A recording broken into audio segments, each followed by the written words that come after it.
Hey there! In this video, I will show you exactly how to embed Spotify in Notion.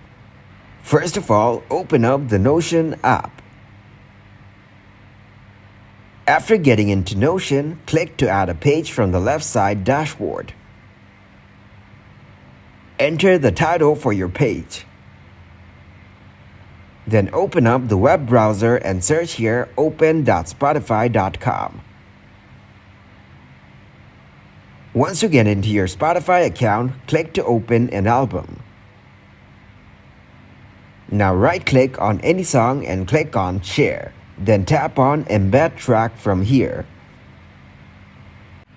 It will take you to Embed Track page. Then click on Copy. Then tap to open up the Notion page and paste the link of the song you copied. Click on the plus icon from the Notion page, search here Embed Link. Now paste the link to embed track you copied from Spotify. And now you have successfully embedded Spotify in Notion. Thank you very much for watching, and don't forget to like the video and subscribe to the channel.